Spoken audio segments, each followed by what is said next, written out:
প্রতিবন্ধীকে ফাঁসি দিয়েছে। এই আইন বেআইনি, এই আইন দিয়েছিল এই ফ্যাসিবাদী সরকার।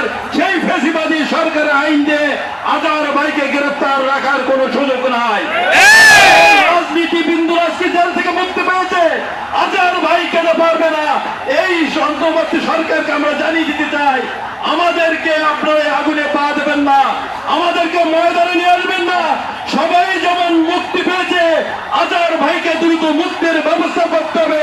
তা নয় আবু সাইদের অনুসারীরা রাজপথ কিন্তু রঞ্জিত করবে, কিন্তু পিছপা হবে না।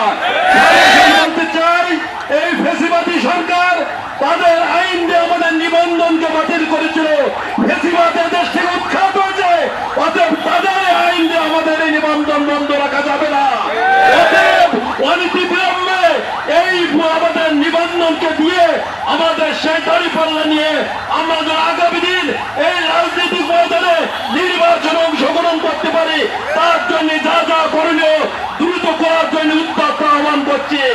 এক্ষেত্রে যদি কোনো ব্যতিক্রম ঘটে, এই শহীদি কাফেলা যাদের রক্ত রঞ্জিত হয়েছে রাজপথ, এই কাফেলা যদি আবার সামনে এগিয়ে যায়, আবু সাইদ যেমন বুক পেতে দিয়েছিল, এরা কিন্তু সেই বুক পেতে দেওয়ার সৈনিক।